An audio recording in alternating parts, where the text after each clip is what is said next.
Hello, everybody. Welcome to Sonic Talk, episode 463. Recording today, Wednesday, the 14th of September, 2016. This is the sort of post-Knobcon and 909 day, and it's just been a kind of flurry of new equipment releases and exposure and all of those things. I'm going to start by if you don't know what we are, we're a podcast that's dedicated to music production, the technology around music production, including live production, software, beats, electronic music, all of that kind of stuff. So if you want to listen to us gas on about that kind of stuff for an hour or so, please do join us. You can also subscribe to the channel. Much appreciated. We do this every Wednesday to enhance our other content, which is a series of reviews, interviews, that kind of thing, and more on the same subjects. In fact, hopefully tomorrow we'll have a review of the Keith McMillan K-Mix coming out. You can see what I thought of that by tomorrow. And if you subscribe, you'll just get notified straight away. Nice and simple. Or just hang off join us on Twitter, any of those kind of places where you get updates. You know, we send out the updates, so you'll always find out what we're on about.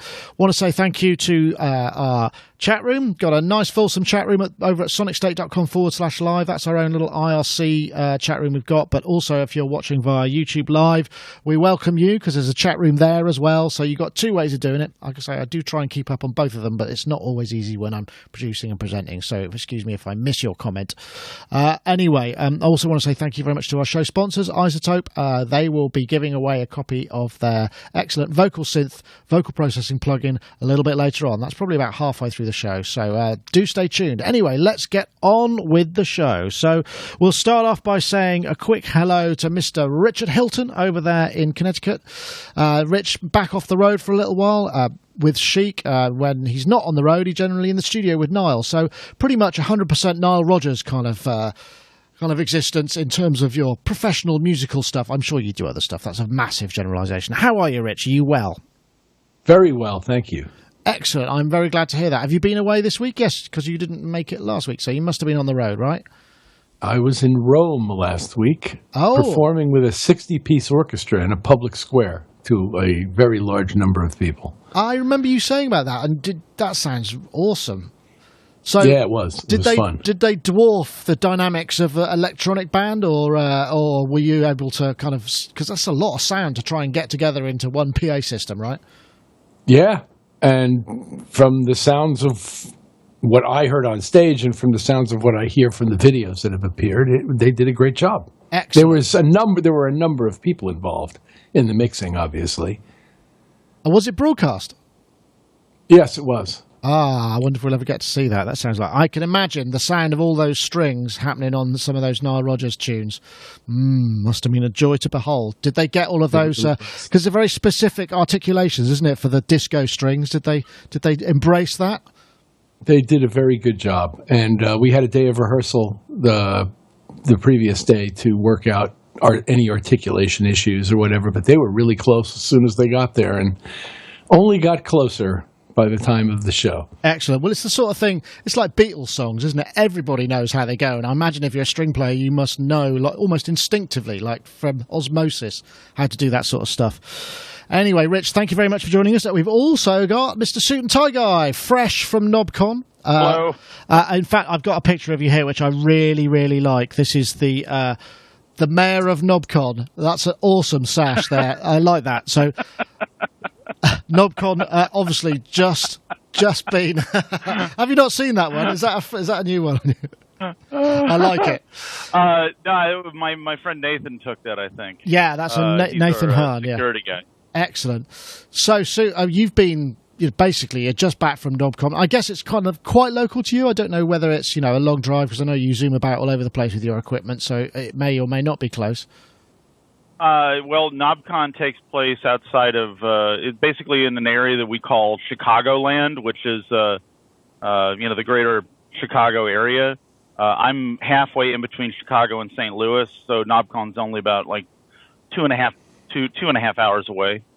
Only, he says. God, that sounds like such a long time in terms of UK driving, but I guess that's the geographical difference. So, we ran a live blog. Katie Kilobyte was running some stuff in there, and hopefully we'll see some footage from that as well. I mean, how did it go? I mean, it's looked like a great success, right? I had an expectation of, I hope 600 people show up, and 600 people showed up. So I'm delighted. Excellent. And it was. There were some difficulties that we had that could have basically derailed the event that I didn't foresee, and we have our act together well enough that it was almost like they didn't happen. So that's great when that happens. I mean, because this is what, it's your 5th year or 6th year now? Yeah, this was Knobcon year 5. Okay, so, and you had a lot of speakers, a lot of people, and more importantly, well, not more importantly, just as importantly, you got some of the big guys there. Roland was showing their recently announced equipment. I mean, so a lot of focus on the place. So do you fill the hotel? Is everybody staying the night there? Because that sounds like a gas.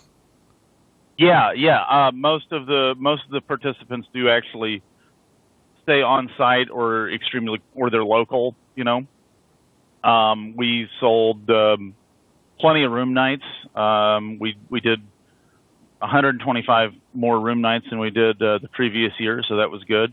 The more room nights we sell, the more the hotel likes us, the easier it is for us to negotiate for next year. Ah, right. So, I mean, that must be very rewarding, because obviously if you're going on and on, then you can when you can take over the entire venue and then, just do your thing, that must be I guess that's the goal, right? And then on to bigger and better things. Yeah, well, this hotel, this was the same hotel we were at the first 2 years, and the first 2 years of Knobcon, we were in the very front part of the hotel in a couple of meeting rooms that weren't actually designed as meeting rooms. They were like a restaurant and a comedy club that they had closed, or the tenant had moved out, and they just kind of turned them into meeting rooms. And now those 2 rooms were like ancillary rooms for us, and we had half of the grand ballroom in the hotel, and we had the entire downstairs. And next year, I hope to have basically the entire hotel. Excellent. That sounds great. So, I mean, there must have been, you had speakers, I saw Marc Doty was there, amongst many others. So I'm just going to ask you for a couple of highlights for you from the show, because we did see a bunch of stuff via Instagram and Twitter and all of those things. But is there anything that really stands out for you? Well, we had Bill Hemsath. Mr. Menimogue himself was our guest of honor, and the winner of the 2016 Knobcon Lifetime Achievement Award. And Chris Meyer, the engineer that kind of designed, he came up with the idea of vector synthesis. He did a workshop about how the Prophet VS happened. Marc Doty did 2 workshops, synthesizer basics and synthesizer myths. This was also the first year that we offered booths for people that wanted more space and were willing to pay for it. And we even kept those really affordable. And we still have maintained a table price of $35. So this is something that is open to everybody. You would have to be very broke to not be able to afford to set up a table at Knobcon if you can get there. Yeah, so, I know last year I said I really must go, and I couldn't make it this year, and I feel very ashamed of myself for going. I know, Rich, it looks like a blast. I mean, the whole convention thing is quite, it's a big. It kind of started in the States, didn't it? That kind of notion of taking over a hotel and doing a kind of an event based around single interest, side of things. I'll take your word on that. I don't know where it started, but it's a beautiful thing when you get together with like-minded people and enjoy sharing your interest with them, and you end up making a lot of new friends. It's always cool to go to one of those kinds of things. That said, I haven't attended a Knobcon yet, and I hope to in the future. Yeah, I mean, I think as it grows and grows and grows, it'll be the foolish who don't attend, and that's why I feel somewhat ashamed of not making it this year. But I mean, apart from that, I mean, last show we were talking about what was coming with 909 Day. I'm guessing so you were probably a bit preoccupied to be sitting on a 24-hour stream watching what the stuff Roland was coming back, and then actually knowing that it was going to show up at the show. So you actually got to see a bunch of the stuff in the flesh, right? Yeah, no, it was great. I got to see the System 8 and the TB-03, the TR-09, that stuff. What I was really happy about is I don't know if a lot of the Sonicstate listeners probably are familiar with the Synth Freak, these 2 these twin sisters that make YouTube videos of them playing in their apartment. Then they're half blind and half deaf, and they only hear over a 4-octave range. And I bring them up to Knobcon every year because I think they're really cool and very talented, and I want to make their life better. And so Danielle, who's half of the synth freak, she plays a Jupiter 8. Ooh, so right. And yeah, and it doesn't belong to her. She's caretaking it for a Norwegian that can't. He bought it, and the import duty was going to be a lot. So he said, you can, he really liked their music, so he parked it at their apartment so they could use it. And it's been there for 5 years. Oh, nice. And eventually it won't be there. So I went to Roland and I said, look, the System 8, this thing looks really cool. Can you give me this thing overnight so we can, so I can get some quality time with it with Danielle? Maybe we can, record it and do something with it. So we made that happen. And also another person that showed up at Knobcon, a guy that I've been friends with for about 10 years, Matt Baxley. His YouTube name is Moot Booksley, and he's actually got some very, very, very high count YouTube videos for a modular synthesizer solo he did back in like 2008 that has like 1 million views.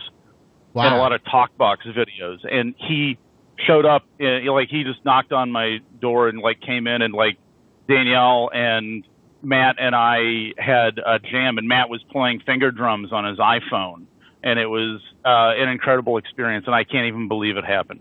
Oh, that's awesome. I mean, I think the thing about this is, we kind of knew it was coming. The leaks weren't totally contained, were they, Rich? I mean, this new Roland stuff, although, we're talking about the boutiques and the VPO3, I was going to start with the System 8, obviously, because that seems to be the kind of the 8-voice, virtual analog plug-out synth with the Jupiter 8. I had a play with it, and I was pretty impressed. Have you had a chance to see any of the footage or, been exposed to it? Because I know you're probably connected, right? I didn't see footage on the System 8. I did see some footage this morning from the show notes on some of the other pieces that were very interesting. But I didn't get much on the System 8 yet, so I'm interested in your impressions. I tell you what, I might be able to give you a little bit of a preview, because I did have a video queued up, but it actually found it a little bit. It wouldn't play with other systems. So let me see if I can get this to go. Look at the System 8. As you know, this is at BPM. We'll probably get a demo also from David Ireland, their local specialist. But one thing I have found, if we come down here, just come right close up here a sec, is performance mode. So we've got splits and layers. This is very ad hoc. I don't know what I'm doing here, so I'd just like to apologise if people say, why aren't you? Guess I have to say...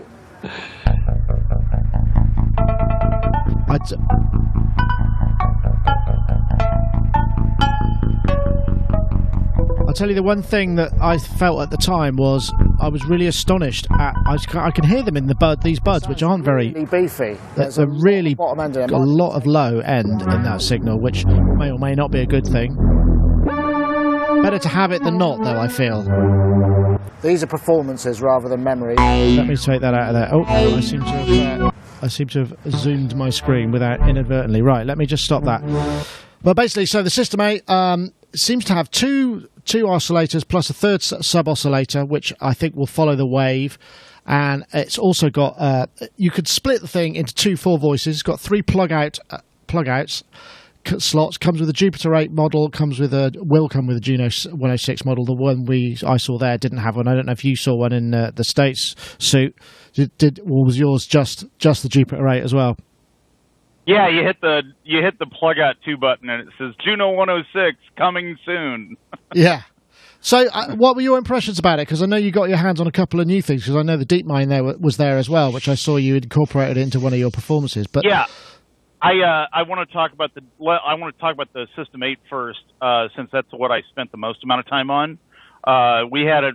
We were playing with it for about 6 hours, and I thought it sounded really good. It's like a Jupiter 8000 updated, in my opinion. If you like the Jupiter 8000, you're going to love the System 8. This is kind of the VA I really wanted to see Roland make, and I would like one. I'm probably going to get one.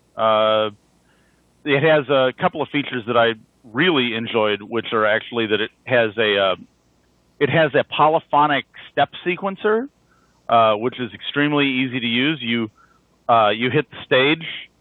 That you can do step edit where you actually like play a sequence of chords in. Right, so per step. Yeah, but you can edit it because you can grab the step when you're in step edit mode, and then either like play a different group of chords, or turn it into a rest or a type.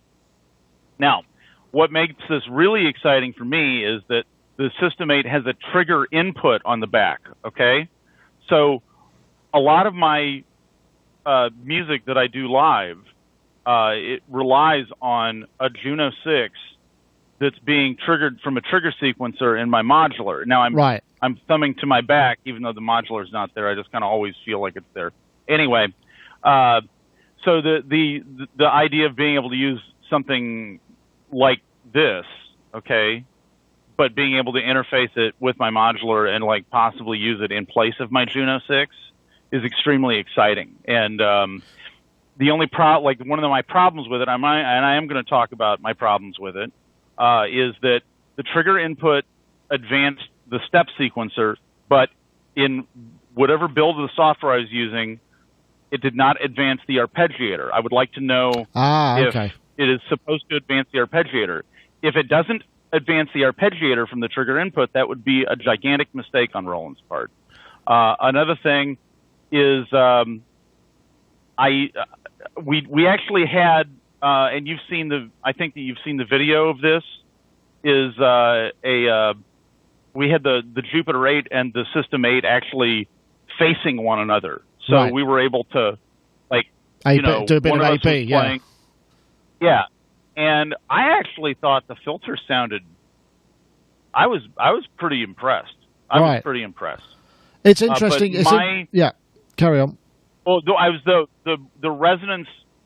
So this is my Jupiter 8, okay? Yeah. And this is the one that we took, and it's possible that there could be a problem with mine, in far as this, but I doubt it. Is that the resonance there was more resonance on the System 8 versus mine. Right. Okay. But when we figured out how to back it down on the System 8 and then do the same and then make it sound the same, it did sound the same. It's interesting you say that. I actually spoke with, I forget the name. I wasn't given his name, but at BPM I met the product manager of the whole range. He'd come over because he'd been in Berlin for the Berlin part of the 909-day 24-hour thing. And I was asking, how do you model something like this, because they all sound so different? Do you have like a gold master back at Japan, or do you have like a range of them that you average out? And he said, no, we have a gold master, then we have 4 or 5 other ones, and we compare the difference between them. But the gold master is the one that we use because they, this, Rich, as well. I mean, you work with Duran. They all sound different, basically. Don't they? That's part of the problem. Everybody's kind of Jupiter 8 has a slightly different character, and sometimes it's almost impossible to match them up, right? So I've heard, yes, by people who have more than one of them. Yeah, there aren't many, but yeah, there are a couple. So I think that's I guess that's to be kind of expected. But it's interesting to see also that it's got. It seems to be. I mean, because I know Ty was really excited about this as well. I mean, he's sort of less excited about the Behringer, more excited about the JPA. It sort of feels like the VA part of it is something that he's really interested in, and there.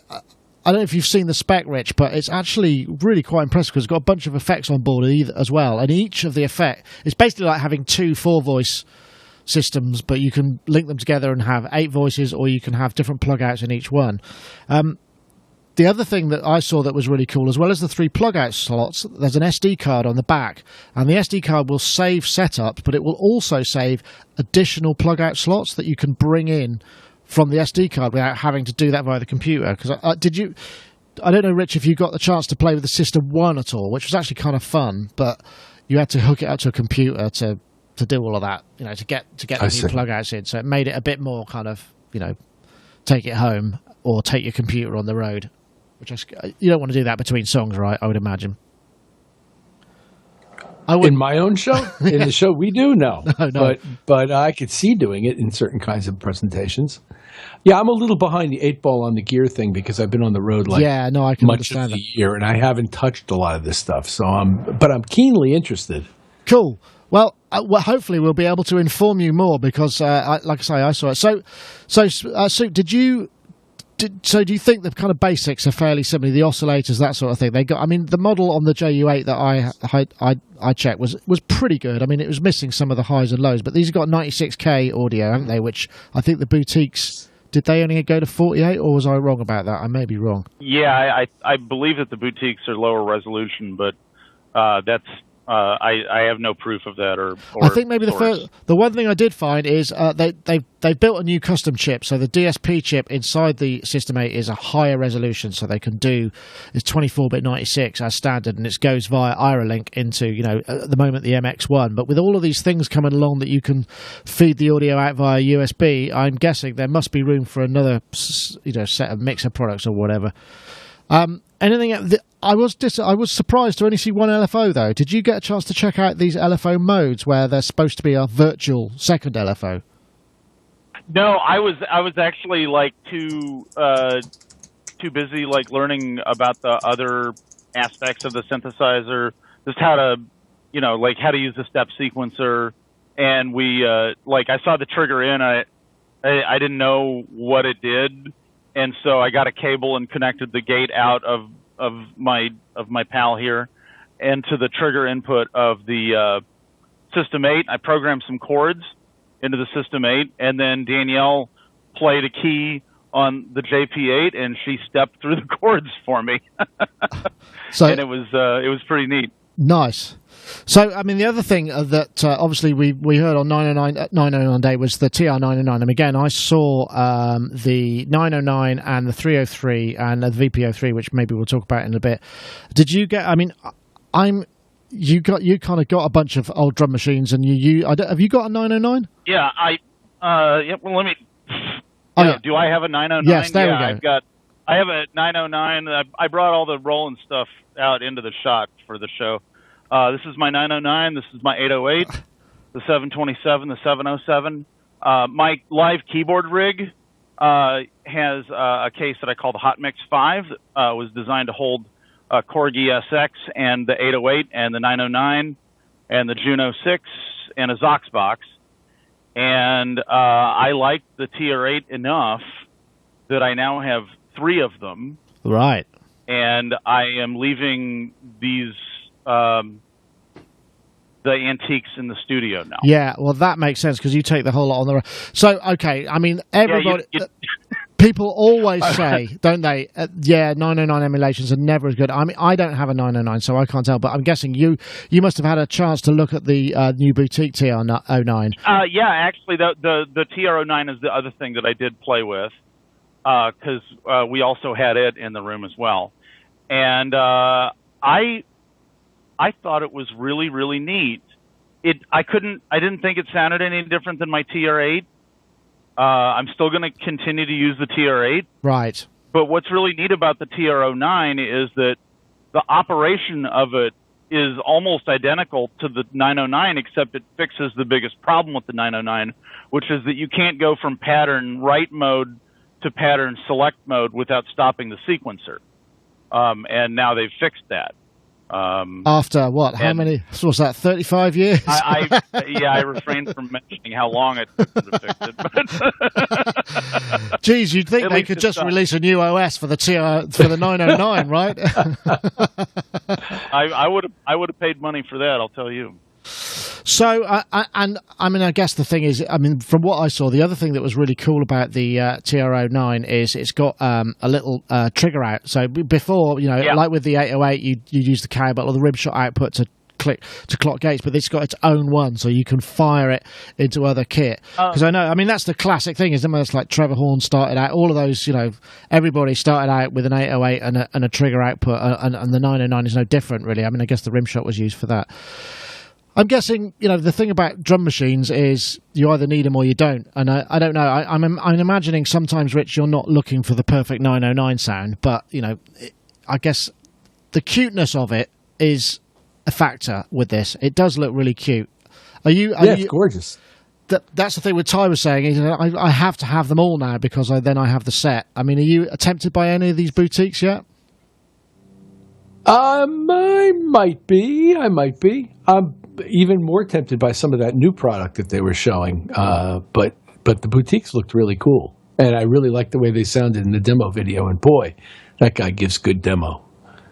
Was that the one? Was that David Ireland? That guy, or the guy? He did the whole singing demo into the vocoder. You complimented him. Yes, that's right. Because he was. Yeah, Are you on the chat? He's the kind of ass.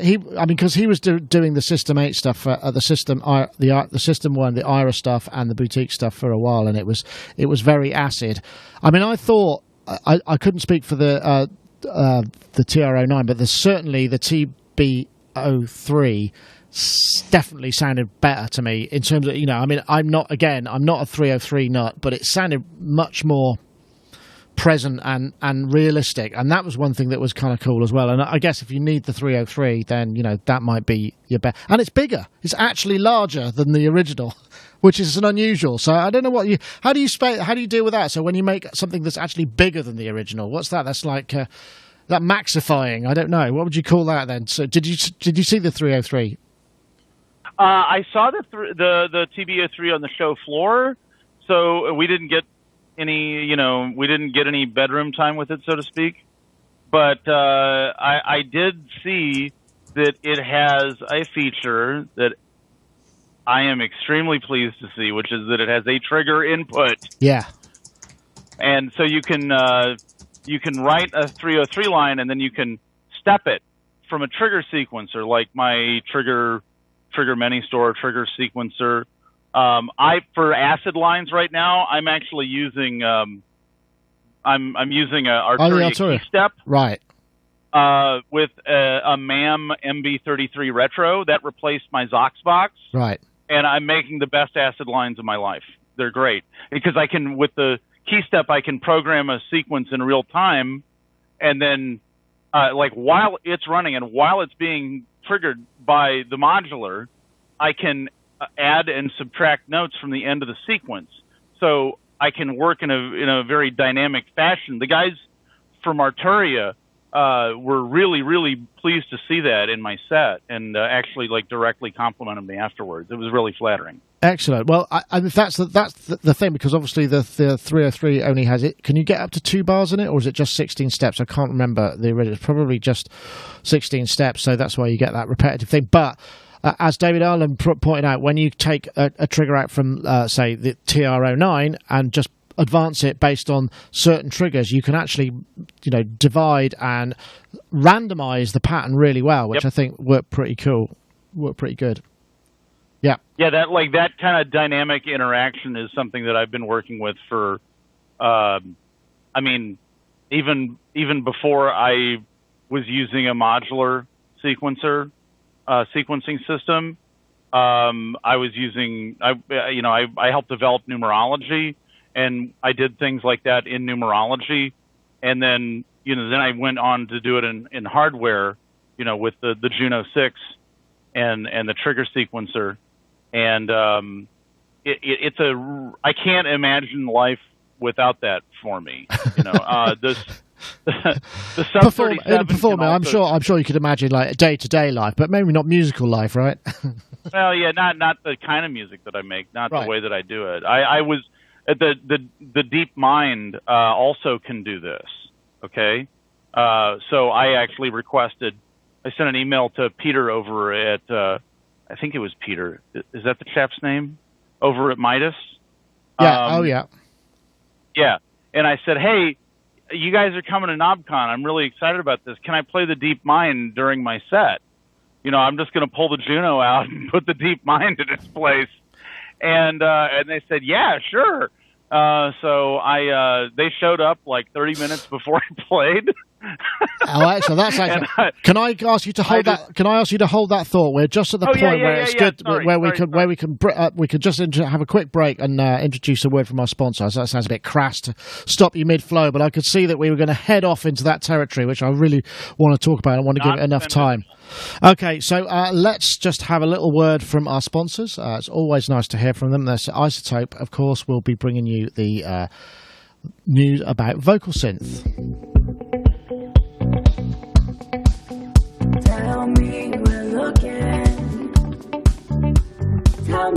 Multiple processing modules. The Isotope's vocal synth offers you 5-part harmonization, sub-octaves, unisons, all that kind of stuff. Very intelligent. Classic vocoder as well.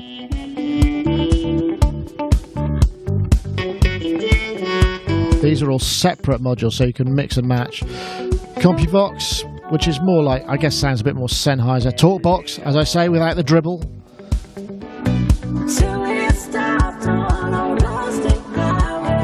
All come together in one unit. You can always download this. You could get a free demo, which works, I think is time limit demo, but go to isotope.com/vocalsynth to check it out. Once again, we thank Isotope for their continued sponsorship of the show. And of course, we do have a winner from last week's competition, which I would just like to bring out. Let's say last week, episode 462, we asked you to tweet the hashtag Super Harmonies and Vocal Synth, and we got a winner.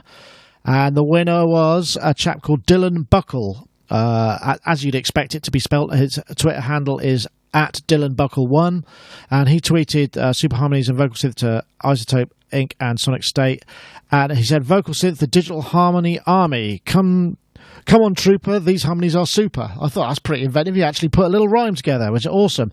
So if you want to get in touch, Dylan, we'll be able to put you in touch with Isotope, and you'll be able to pick up your free copy of Isotope's vocal synth. And of course, we do have another competition this week, and we don't let you go away empty-handed. You need to be on Twitter for this, as ever. What you need to do is tweet the hashtag Thick Octaves, as one word, Thick Octaves, and the hashtag vocal synth to @Sonicstate and @Isotope Inc. So that's the hashtag Thick Octaves, one word, and the hashtag Vocal Synth to @Sonicstate and @Isotope Inc. And then you will be entered for the competition. Once again, we thank them for their continued sponsor of the show. So, right, this is the other thing that's come up. I hope you don't mind us talking about the DeepMind, Rich. It's been a while since it's hit the news. What with all these other synthesizers coming in, it's almost impossible to avoid any kind of synthesizer like this. At least it exists now. At least you're talking about something you may have actually touched or seen. Well, I have a confession to make there, because I have actually touched and seen it for quite some time, because I've had a prototype here for a little bit, but I'm still waiting for the full thing to come along, so that I don't really want to review it without the final firmware and hardware, and they prefer not as well, because I think they're still working on some of those things. But as we know, Soup was starting to talk about the fact that he was playing there, and you got the chance to well, I'm guessing that was a pretty nervous moment when you go, right, yeah, I'll replace this element, this existing element in my live setup with something I've never seen before. So yeah, I spent 4 years playing live shows with the freshest alpha build of numerology, so I'm used to living life on the edge. Right. So it really wasn't that big of a deal, you know. If you're a professional musician, you have to be prepared for things to work or not work, and know how to deal with it. Well, I guess when you've got a lot of keyboards like you have, at least you've got a kind of, I'll just go to this one instead. If it's your only one, that's probably different, but yeah. Yes, that's actually one of the reasons why I have a very large keyboard rig that's highly decentralized for kind of redundancy purposes. Okay. It's an insurance against the inevitable failure of equipment. But anyway, I'm sorry. Go ahead. I was just going to say, Rich, when you're essentially with one now, are you starting to feel like maybe you need a few more keyboards around you on the sheet gigs, or is it just simplicity the best for you?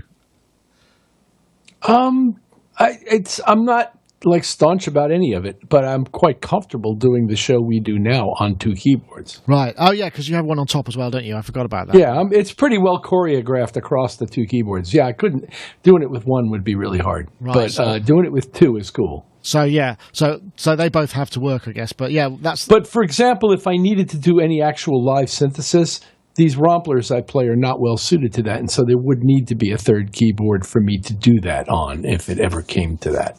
Oh, you never know. I like the idea. I like the idea of Rich making filter mouth at the on a televised sheet gig. Okay.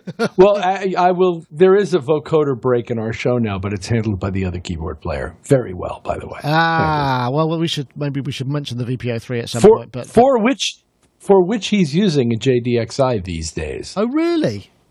Yes. We've just switched over to the JDXI for this purpose because it's so small and so versatile and does a pretty darn good vocoder as well. So, and you can put sort of patterns together back in the hotel room if you do. I must admit, the review that I really enjoyed. It was really good fun. I mean, limited, but a great fun thing. Anyway, sorry, I'm veering off. So Sue, you get your hands on the DeepMind 12 and meet the engineers. I mean, how did you find it? Because, I mean, in the hands of, someone who knows about synthesis, we're always interested to hear an opinion on that. Well, they set it down and I plugged it in, and they knew that I was going to use it with I told Peter over email that I was going to use it with my trigger sequencer, and I asked him if that function was working on it, like the arpeggiator being stepped by by a trigger sequencer. And I found I just went to the ARP edit page and I found where you could or it might have been in global or something, whatever. It only took me a couple minutes to find the parameter to edit, but I was unprepared for the fact that it could support both V-trig and S-trig, and I accidentally selected S-trig because there's like a plus sign or a minus sign in between. It's like ARP, some. And anyway, if anybody gets a DeepMind, they'll see this parameter. And I was too stressed out, and I accidentally selected the one with the minus. I thought it was a dash. I didn't realize I was. So you got your negative trigger. So you got your polarity wrong. Yeah. So what wound up happening is that when I actually did bring the arpeggiator into the mix, it was out of sync, and I just said like, oh, that part doesn't work. I'll just not use this. But I did use it for the first 15 minutes for some polyunison textures where I was having it just kind of make a really thick atonal chord. And then slowly over the course of the first 10 minutes of my set, I think I kept on bringing it down closer to tonality. So what did really cool. So did you get any chance outside of that to kind of play with it and meet the guys? I mean, I'm just curious on your thoughts of perhaps any of the other, because obviously big news, different, a new category really for a big manufacturer, same as as with Roland and their DJ808, which we might talk about. Yeah, well, first of all, the two guys that came over from Midas, they were very, very nice to me. I was extremely delighted that they came. If you remember from NAMM, Behringer didn't actually have any gear at NAMM. That's right. Big meter, a giant. It was like a skyscraper, wasn't it? Yeah. Yeah, it was just a big wooden box with a bunch of guys with clipboards. So I can now say that Behringer sent more gear to Knobcon than they did to NAMM this year. So woohoo!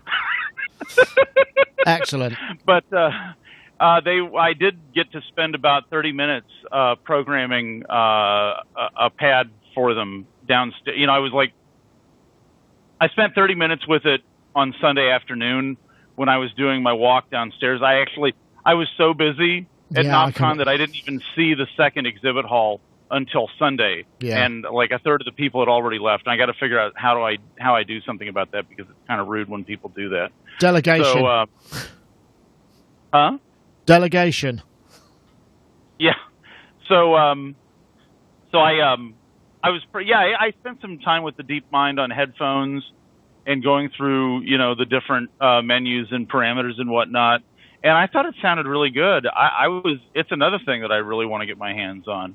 Yeah. You know, I don't know what I'm going to use in place of the Juno, because the Juno is like my next antique that I need to, you know, get a replacement for and leave at home. And then, after that, the oldest thing in my rig is going to be an Eventide H3000. Oh, wow. So it's like it's a long-term replacement program that you're working on. So a 5-year plan. Yeah. It's like the retirement fund, or the retirement, but in reverse somehow, something like that.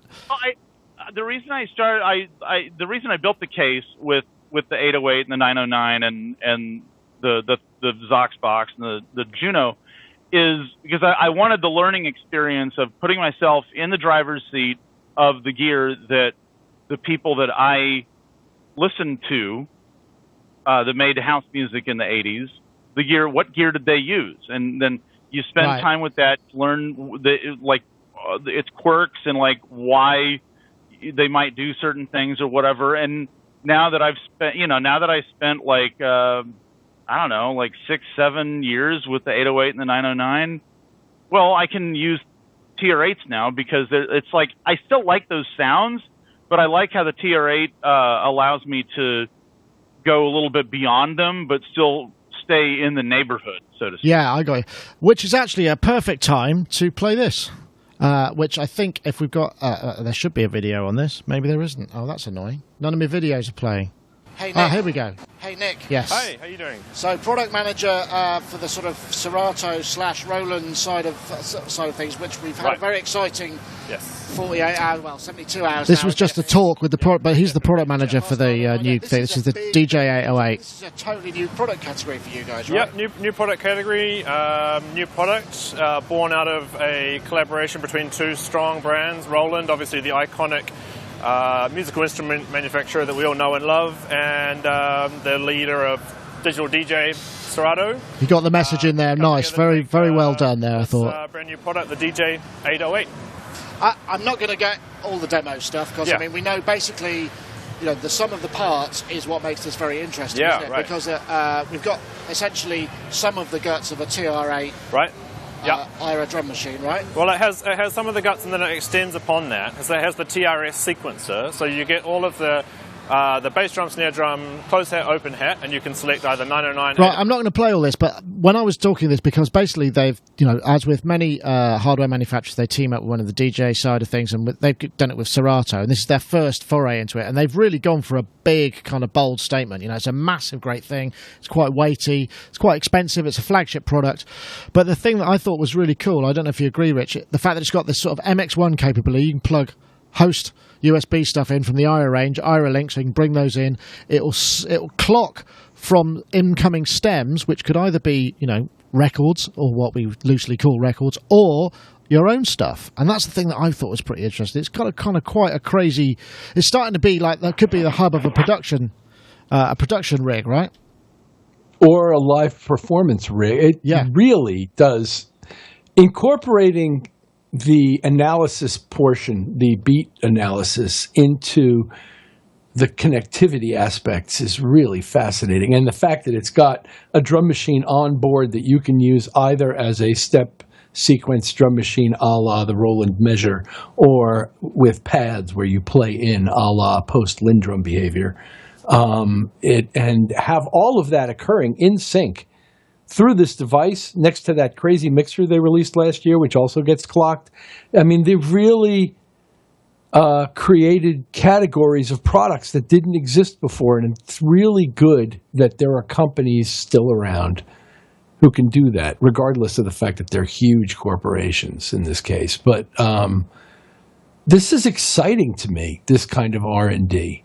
And, you know, the more I see musicians kicking their instruments to the closet and going out and doing DJ gigs, the more possibility there is that these things are going to be used in some really cool ways. Yeah, I mean, when I was speaking to Nick, we didn't get the demo, but I was talking to him about the clocking is super fast. So I think I watched a couple of the kind of presentation things from 909 Day, and the beat, I mean, obviously he was just doing fairly standard kind of fixed tempo kind of dance music tracks, but bringing the TR8 sequencing drum machine in, and it was absolutely rock solid. I mean, I see you use that. I mean, this is something that could be kind of pretty cool. I mean, if you were, obviously, I'm guessing you're probably not playing out stems in your live setup, but you can kind of see where, I thought not, but you can see where this could actually lead to. I mean, it's not really just for DJs anymore, apart from this has got a couple of platters on it. I'm sure you could find another use for them, right? But it's a music creation platform. Yeah. I'm sorry, I've interrupted you. No, you're right. You're absolutely right, Rich. I mean, that's the thing that's interesting to me. Did you? Did they have this there? Did you?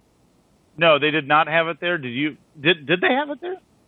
Did they have the DJ 800, the 808 there? Okay, I didn't see it.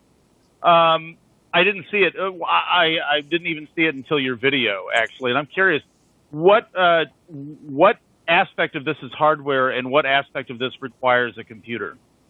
Right, okay. I believe the TR8 sounds and the drum machine side of it, and I guess the sequencer side, because it's got MIDI out as well. You could drive external MIDI gear, will stand alone, so it will work from an internal clock.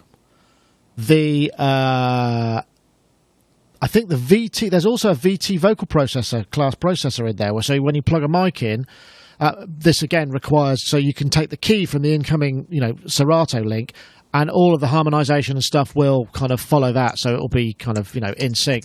I believe the sampler stuff all needs the Serato component to work, because that's triggering either sections of mixes or individual samples. And the other thing that was interesting, which is a shame that it doesn't necessarily have on it, is the the MX Mix. So if you're plugging in IRA stuff like a TR09 or other IRA Link things, maybe even a System 8, I'm not sure. You don't need the computer for that. That will just come in and it will turn up in a couple of the channels. So you've got that aspect. It's the interaction with the Serato software, which I'm guessing is the bunch of the control surface stuff, the sampling sequence side of things. Because the other thing he said that was quite cool is you can have 8 sample slots, and they could be one shots or they could actually be loops. So you could be running 8 loops effectively in real time from that sequencer as well. But I think that needs to happen with the link between the computer, so it's not as standalone as as perhaps you might like, but it's designed to work in tandem. Does that make sense? Yeah, it does make sense. How many channels does the drum? How many drum tracks does it have? I think the same as the TR8. I think it's got 6 plus 8 sample slots. Is that right? I don't know, Rich. You. He talked about something going from 6 to 8, and I think that was the sample slots. Yeah, I think that was the sample slots. It seemed to me like you could operate it like a normal drum machine, where each virtual pad contains one sound under it. Yes. That you're then triggering, much like a traditional drum machine. Yeah, as long as it's one of the IRA voices built in. But I guess if you were that, did it also have a trigger output? I'm trying to remember. It had a MIDI output. So the clock, it'll send clock over MIDI, and it'll have. But I guess the thing is, if you were really living the life, you could put decks in there, and try and beat sync. If you really wanted to go live, you could actually sync the drum machine to the decks via the tap tempo on board, and there may be ways for it to take a pulse from the input. I am completely off grid there, and I wouldn't say it, but you could run it if you ran a phono into it. Then you could have an actual turntable and then run the drum machine along with that. It might not be quite so absolutely locked on. I don't know, but it's still kind of interesting. No, you're probably better off just sampling the bit you want to use in real time. If it works as effectively as, say, Ableton Live would in something like that, then if you could sample, 4 bars of that, trim it in real time, and then have it, then it would perform its normal analysis anyway on the digital file. Yeah. Trying to analyze analog audio on the way in and synchronize all that digital stuff to it, I'd be pretty surprised if it did that. Yeah, and it doesn't sample standalone, that would be a cool thing. But, this is flagship. There may be all sorts of other derivations of this, coming along. Right, and there's no paradigm for this. They're inventing this thing. So, and it reminds us a little bit of certain other devices that we're starting to see proliferate. Some of the Native Instruments hardware. Which brings me to the other most interesting piece of hardware I saw, which is the new Maschine controller. Yeah, Did you see that? I've just seen that. I don't. Let me see if I've got the video for that. Let me just check. Yeah, here we go. This is the promo that came out. Look at it was this a couple thing. of days ago. All these real-time ribbons. Great for. It's got a kind of push stroke circuit vibe to it. A little bit.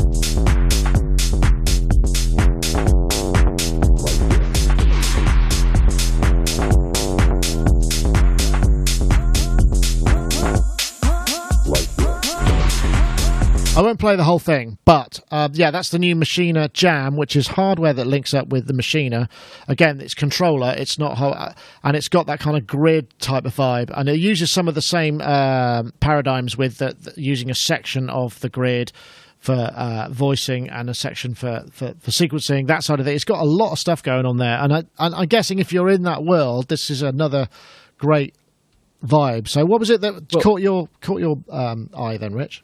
8 real-time ribbon controllers that are assignable to any number of different things in real time is what caught my eye. I mean, yes, it does look a little bit. It reminds us of Ableton's Push. It seems to stand on the shoulders of something of what they've done and extend itself into some other areas as well that relate to their machine environment. But being able to use those 8 ribbon controllers to control things in real time like that is really cool to me. And the demos, of course, contained the usual heavy resonant filtering tricks and stuff like that. But in general, it looks like another really interesting piece of hardware that in some level is a little bit groundbreaking, kind of like the Roland in that regard, the Roland Serato product. I guess the thing about ribbon controllers, I don't know whether you DJ or whether you use any software side of that side of things like Maschine and that kind of stuff, or I'm guessing you're probably primarily hardware, right? Well, it's not a matter of what I'm promoting. It's just that I don't really use any soft synth anymore at all, except for maybe what's in Digital Performer. Right. And so I'm sorry. I don't. I'm not going to have. It looks great, you know. Like I don't really know anything about Maschine. No, I must admit. I must admit. I'm exactly the same. It's cool. Yeah, you use it. It's cool. Do you use it, Rich? I have used it. Right. I'm not like as Maschine fluent guy on it as the people who are really fluent on it, but I dig it and I see where, how, and why it works. I'm more familiar with the original version, and I understand mostly through Gaz's enthusiasm how much better it's gotten since then. But it's an incredibly cool sequencing environment on its own that's hardware driven. It's a standalone thing. I should a few facts and figures about Maschine Jam. It looks like it's going to be about $399 US, so maybe a bit less than UK pounds. It comes with something called Complete 11.6 Select, which is like 9 gigabyte library, which includes Massives, Reactor Prism, Monarch, The Gentleman, Drum Lab, Retro Machines Mark II, Vintage Organs, Discovery Series, West Africa, Scarby Mark I, Solid Bus Compressor, and Replica. So it's it's like a vehicle for selling more Complete as well and bringing people into the Complete. Because I'm imagining once you start with Complete, you're kind of going, I really need some of that other stuff. So, you know, it's that the one thing that did seem to come up, it doesn't have velocity sensitive pads, which I think possibly, you know, but that many, really? Yeah, apparently not. They're not. They're just triggers. So that's really that's what I would do. Yeah. Wow. Yeah, that seems maybe. But $399 is really reasonable, and not to make too much of a point of this, but the Roland product is pretty expensive. Yeah. Oh, yeah. Absolutely. I'm not comparing them as products; they're completely different. They're only interesting. The to me DJ808. Yes, it is. It's a but flagship. that's a pretty pricey and large piece of gear. Yeah. I would agree. I mean, it's designed. But I've noticed that before because whenever I go to buy a case for something like, I've got a keyboard, I think, a DJ case would fit that. I can buy like a soft case for a keyboard. I bought one for the Minilog. It was like 20 quid. Same size case with DJ moniker. It's 70 quid. It's like you buy anything for a DJ. There seems to be a premium for the DJ side of things, and I'm never sure why that is. But that's just the way it goes. So maybe that's part of it. Sorry, Sue, you wanted to come in there. Yeah. Is this a replacement for the old Maschine? No, not at all. Or Not at all. It's just so this is a secondary product. Yeah, You can run it. Yeah, it's an interface that can sit side by side with a machine, and you can run them simultaneously as one large expanded instrument. I think they have a video in which they show workflows in which the guy's doing that, and it all sort of makes sense as you watch him operate it all. Yeah, no, definitely. I mean, it's not the thing about Push is it's more integrated because you have kind of a large LCD aspect to it where you're seeing you don't really need to have so much interaction with the computer, and it's more. There's a bit more feedback from that point of view. It's dynamic feedback. Not more than what's on the machine hardware or the tractor well, hardware. perhaps not. That. Yeah, but yeah, I mean, Ableton's Push. There were also in the machine literature the device that we were just describing. I forget what it's called, machine, whatever it is. Jam. They also Jam that they have some form of interfacing with Ableton Live, where you could do clip launching and things like that. Yeah, well, that would make total sense. I mean, you have to really. I mean, that's. I wonder if they kind of because obviously two big German software houses, competing products in many ways. I wonder it's good that there's that that recognition of one to the other, because sometimes these things can get very exclusive and be a little bit competitive, and that's great.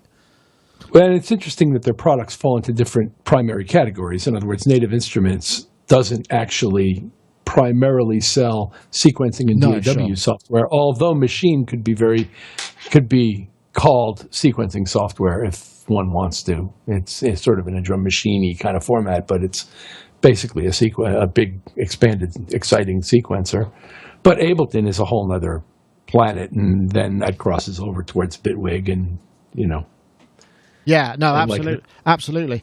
Well, if you're interested in that, obviously go and check it out. $399. I'm guessing that Native have done a great job. There's a whole bunch of videos on it if you're interested in exploring that kind of world, and it does. It kind of it feels it's got a slight vibe of circuit, a slight vibe of Push, but it's also got a lot more of its own thing going on, including all those controllers.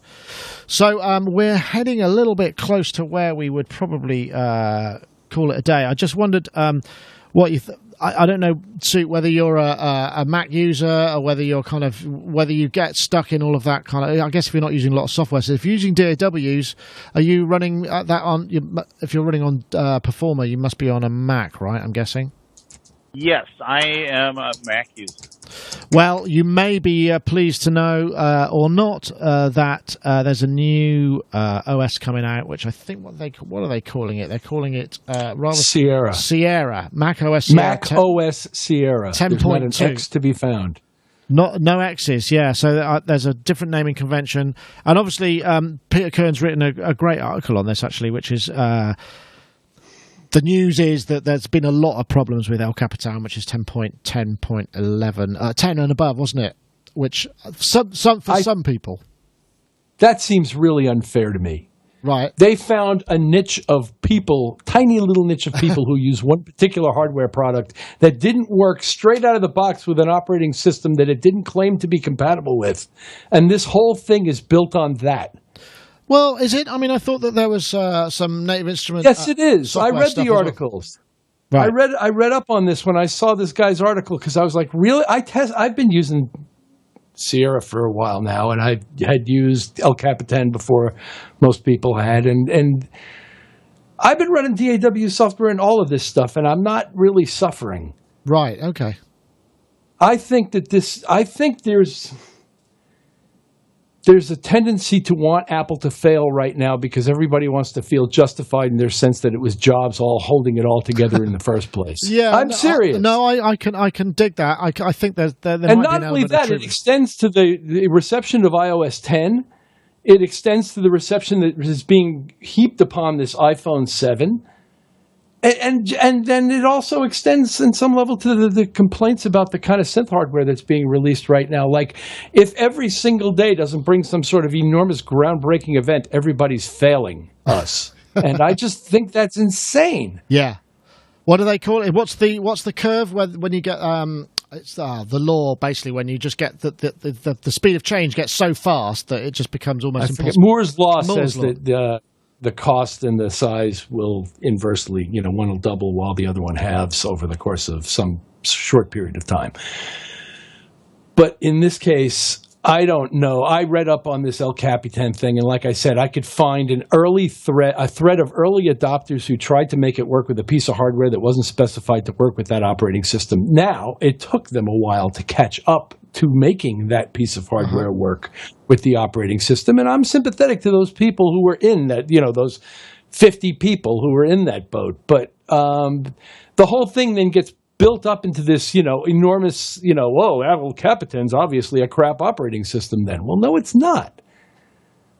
And neither is Sierra going to be. Trust me. I'm sure you're right. I'm sure you're right. I mean, I think that there's this sort of sense. I don't know if there's a sense that what tends to happen is, creative types, people who are into creativity find an OS and they think this is for us, and then they kind of resist what they perceive as the corporatization of it and the fact that it's then becoming kind of dumbed down in their way, so they're looking for, I don't know what OS system are you using, Suit? Let's start with that. Have you gone to El Capitan?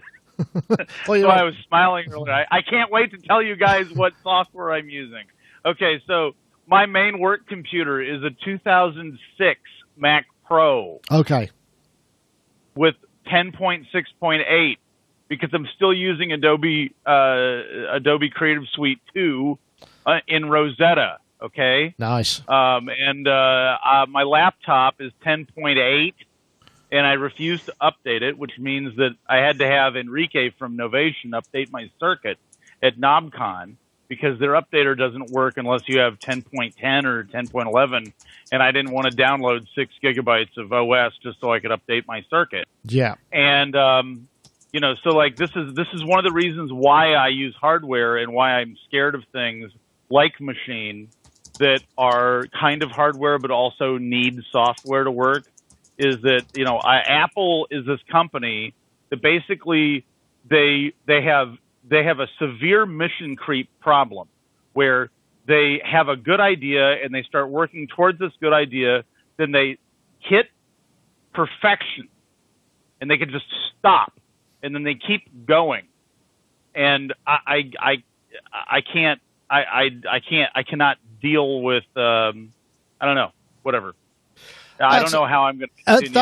It's interesting you say that. Actually, the Mac that this is coming through is running 10.6.8, and it's a 2009 Mac Pro, but that's beside the point. There's nothing wrong with planting a flag at a certain point in technology and saying, this is where I want to stop. I'm quite happy here, and I'll work like this for the rest of my days. There's absolutely nothing wrong with that. But if you're in the business of selling stuff, you got to make new stuff to sell every year, or you're going out of business and you'll be selling donuts. So none of this is hard to understand, and it wasn't invented with the synthesizer business. Look at the razor business, for crying out loud. Look at almost any business. Electric light bulbs. They're all making new stuff every year, even though the last one worked fine. Yeah.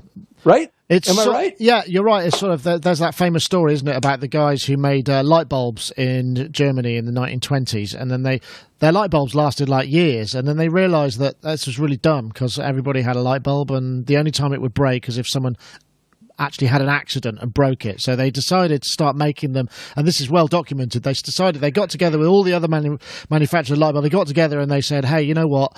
We need to make our light bulbs more crappy so that their life cycle is shorter so we can keep selling them. And that's, that's the sort of beginnings of that whole planned obsolescence, which I think is different in software. But you're right to an extent. I mean, it has to be planned in because, people were, and it's not just about selling more stuff. It's about, as technology increases and we get yeah, it is, but it's also about the increase in miniaturization, which requires different chipsets and blah blah. I mean, I guess if you built everything so it was backwards compatible the whole time, and we've discussed that in the past, where you just end up with this huge legacy of kind of like this bit has to go here, this little branch, because otherwise, if the person who's still using OS 7 needs to be able to kind of do the doodad with the and you end up with a mess too. Sometimes you got to. Well, you get into backward compatibility issues, but like I said, it's the nature of any kind of business, and certainly any kind of software-driven business, that if you don't keep putting out new products, you're going to be gone next year. Yeah, well, that's true. It's very simple. You and your wife and kids will not be eating based on the income from that company pretty soon. It's just the way it works. Yeah. I suppose. I mean, for people who are into it for the longevity, if you're Dave Smith and you're into it for the love of doing it and you build them 50 at a time or whatever, that's fine. I mean, I'm not advocating for this. It's just my observation that none of this is either surprising or weird or unique to this business. No, I would agree with that. And I think the thing is I think this represents one of those kind of things where you end up with the creative world up against the business world, and there's this sort of uncomfortable friction between the two, and sometimes you see that. I guess people who are creative like to think of themselves as individuals and not actually having to toe the line, and you kind of have and when has there ever been a more productive time for creative people to be in a hardware marketplace than in the age of Euro Rack and modular? That's very true. Very true. Right. I'm not sure where I can take this after that, but I think your point's completely valid. But yeah, and also, Sue, I mean, staying in a place of time software-wise and just keeping the system going is fine. But there often comes a point where it's like, I really want to use this, but I can't because I need that. And then that's when it starts to change and you have to increment. I guess my question is, like, what has been a significant development in computers since like the mid 2000s? Now, I know that you might laugh at that question, but I'm still using a 2006 Mac Pro to do all of my communication and design my products. And all I see is hard drives getting bigger, so the NSA can record more of our phone calls. Well, yeah, and what they have, like, take the headphone jack out, so they can put a lightning connector on there and make you buy a different kind of connector for that. Yeah, but as Rich said, that's the business side of it. I mean, I think what I'd counter that, I'd say, well, what's happened is resolution's gone up, audio resolution has increased massively, so bus speed has to increase, memory and processor has to increase to be able to deal with that. Try running on a 2006 Mac 24-bit 96K session with any kind of DSP processing that's native. You're going to run out of stuff pretty quickly. And that comes into a whole new kind of kettle of fish, like, okay, well, everybody should only need 4 tracks. Whatever. They don't. They do whatever they want, and that's the way it goes. So there is that aspect to it. Yes, if you were running everything at lower resolution, there is no need to increase. But as resolution has increased and as those things that we perceive as being better because the resolution is higher, which is, a moot point, you may disagree, you need more processing to deal with it. So, I mean, that's a simple march of capability. Right, but my Mac Pro is it's a quad core 2.6 gigahertz machine. Like, what are they up to now? Are they like 12 core now? Yeah, 12. Well, the new ones are i-somethings, aren't they? That's not quite the same structure, but yeah. I mean, so what it all allows you to do is do more of the same stuff you were doing 10 years ago. There's not really a new development. More capability, right, and faster. Yeah. Less kind of waiting for things, and which is, that's another issue. But hey, we no longer have to wait for the 2-inch tape to rewind to go back to the beginning and listen to that pattern anymore. So that's not so much of an issue. Well, before we descend into a kind of horse and cart kind of, it was much better in the old days kind of thing. I think perhaps it's a time to wrap things up. It's 5:05. We've been talking for a while, so I want to say thank you very much to everybody for joining us. I want to say thank you to the chat room. Awesome. Oh, no, that's not the button I wanted to press. And now this is going to happen. So hopefully it'll come back. There we go. No, I want to say thank you to the chat room. There we go, for joining us. That's the Sonicstate.com/live, and also the guys and gals in the YouTube live stream. Also say thank you to Isotope for the sponsor of the show. Just in case you missed it, we are going to be running the competition. So to enter the competition to win Isotope Vocal Synth, it's Thick Octaves, the hashtag one word, and Vocal Synth one word to @Sonicstate and @Isotope Inc. via Twitter. That's Thick Octaves and Vocal. Try saying that really fast. And Vocal Synth to @Sonicstate and at Isotoping. I am now getting very tongue-tied. But I want to say thank you very much to Suit and Tie Guy for joining us. Great. Congratulations for Knobcon. I really, really want to try and get there next year. I hope I can make it, and I hope it continues to. Knobcon will not have really became... Knobcon will not truly arrive until you're there, Nick. Wow. I'm counting on you. I have this thing that what happens is I sort of say... I'd really like to go, and then it's like, oh man, there's all this other stuff happening on. I really should. And then I have remorse when I see the stuff going through, and I go, actually, that looks a really good fun, and I really wish I'd gone, but it's just something that I couldn't make to happen. But thank you for. I know you extended the invite, and I will make it one day, hopefully next time. So thank you, Sue. Thank you very much. It's a pleasure to be on here. And Rich, thank you also for joining us too. And I hope, are you back for a little while now, or are you kind of back out on the road? I guess party season's over until what? Christmas? A week from tomorrow, we go suffer our way to the south of France for a private gig. Oh. And then how much wine can you bring back on the plane? Actually, yeah. Not much. Interesting thought. But no, and the bags get really heavy. But that, and then there's a festival locally here in the New York area. This year's version of the Fold Festival is the 8th of October. And outside. Do you go to Japan as well in the autumn? In the fall? We often do, but this year we're not. Oh. And after the Fold Festival, it's going to be a little quiet gig-wise for a while, but that's good because I've got some things I need to take care of here. Well, Rich, thank you very much for joining us. Been a pleasure having you. And again, thanks, Suit, for joining us too. That's it for this week. We'll say thank you very much. That was Sonic Talk episode 463, recorded today, 14th of September. We'll see you next time. Don't forget to subscribe.